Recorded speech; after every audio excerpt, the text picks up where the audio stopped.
So my name's Jacktar Singh. I'm the founder member of the Asian Fire Service Association. And this is a really important video for us. We've done amazing videos in the past, all available on YouTube. This one, we're going to focus on what makes a good leader. And for me, leadership is about authenticity. Leadership is about values. Leadership is about serving other people, not about what's on your shoulders as a rank marking. So let's just pick that up, and I hope other colleagues will support some of those views. Authenticity. Be the person you are. Don't try to copy anybody else. Don't try to follow some model from Harvard Business School. You are a leader because somebody's seen potential in you. Then have a clarity of focus. What's your purpose? In fire, our purpose is about saving lives. Our purpose is about prevention. If you have that clarity of purpose, you will deliver. For me, inequalities that we face in the public services are avoidable, preventable. How do we know they're avoidable, preventable? The data tells you. And then finally, I think our leaders need to be available, our leaders need to be open, and they need to listen. If we're open and available, that doesn't just mean a slogan, my door's always open. Be genuine about that. When somebody comes to see you, no matter what else is happening, they come to see you because you said your door is open. Let them come in, listen, and give them absolute clarity of what you're going to do with that information. That way, leadership can be authentic, it can be clear, it can be inclusive, and you will deliver far more. The final point about leadership I'd like to make is leadership is not about positions. Leadership is not about what you do, what happiness you get because you got there. Happiness is something you give to others. Happiness is about what you have delivered by lifting others into senior positions, and you get the reflected glory for that. So those are my key messages, and I'm really looking forward to other colleagues and what they say from the Asian Fire Service Association, what they look for in a leader, what inspires them. In my opinion, a good leader needs to be able to listen, let people talk.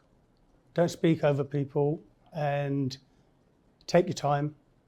Just like Nelson Mandela does, he lets other people talk and you come in last. People feel like they're valued, they feel like their voice is valued, and you'll have a better understanding when you do speak up and your voice comes out. You will have more of an impact and a more of an understanding on what's going on. Is somebody who can bring the whole team together on a vision and a mission that they have all signed up to. And that includes sort of communication, openness, transparency, and actually being able to engage and change their minds as well based on what the team are telling them and informing them. Is someone who listens. That's one of the most important things. A lot of the time, leaders want to come with solutions, or they kind of come with questions that actually a lot of the time staff will already have the answers to. So it's really important as a leader to be someone who listens, listen to your staff, make sure that they feel validated, because sometimes that is half of the problem, and that can be resolved just by listening to your staff. So definitely listening. Someone who is inclusive. So inclusive leaders make sure that everyone in their team are valued and that their opinions matter. I think there's several qualities that you need. One of the qualities is the ability to work in a team, to work with people, to listen to people, their concerns, and also to think outside the box as well. And that ability will actually try to bring people closer together. A good leader is made by honesty, integrity, experience. Is actually taking time to understand the people you work with. But I think when it comes down to it, and it comes down to the real world aspects of what makes a good leader, there are a number of things that for me will come to my mind, and one of them is trust. We need to trust the people that are leading us. So that trust and recognising that someone has got, not only that we trust the leader, that they put trust in us, and then will allow us to make decisions, to make the right decisions, to lead people, to again empower people. So there's trust, there's empowerment, and then once you've got that trust and empowerment, you're then going to develop relationships, And once you've got relationships, things will start to work for your organisations.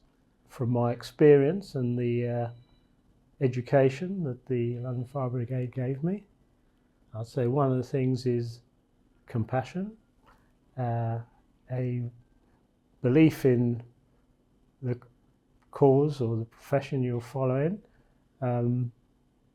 a willingness to give people a hand up, i.e. develop them. And one thing I did find is if you have a good leader and they make a mistake, the people who they lead will work their socks off to dig that leader out of that scrape. A bad leader, or a poor leader, sorry, they'll just either bury that person or leave them to sink into their own quagmire. A good leader is someone who leads by example, so they can be a role model for the community and for the people that are working with them.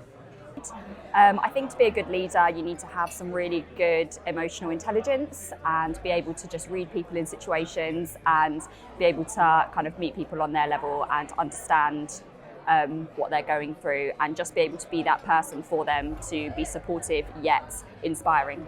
What makes a good leader? Good communication and clear communication. A good leader inspires trust, motivates their people and gets results. They lead with compassion, empathy and stay grounded. Them leaders are the ones that inspire me, who stay grounded, not have any ego or pride issues. Well, a good leader is you start not from yourself, but you start from the people that you lead. So I've always been a big advocate that my boss, yes, it's the Mayor of London from a technical perspective, but actually it's everybody who works within the London Fire Brigade, and it's all of London and Londoners. That's your starter for 10. You're not here for yourself, you're actually here for the staff that work for you and actually the communities that you serve. And my job, I've always seen it, is creating the right environment to enable our staff to flourish. And then if we enable that to happen, guess what? We'll deliver a better fire and rescue services for the communities that we serve.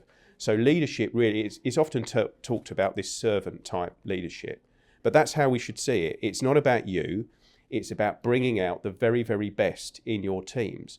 And I always have stuck to the rule that I surround myself with people far more capable than I am, and my job is to enable that capability to come to the fore. And if we see that at every level of leadership in the organisation, we won't go too far wrong.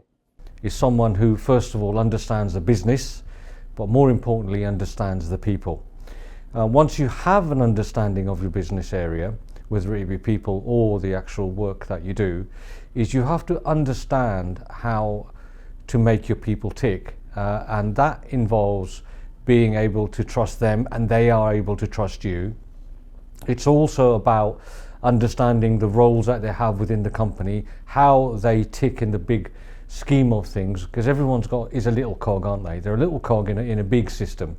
So you have one cog which isn't working quite right and the whole system suffers. So as a manager, you need to understand your people, understand what they do, ensure you give them the space, the time, the area and the ability to do their job in the way they'd like to do the job, encompassing obviously your company's agenda within that framework.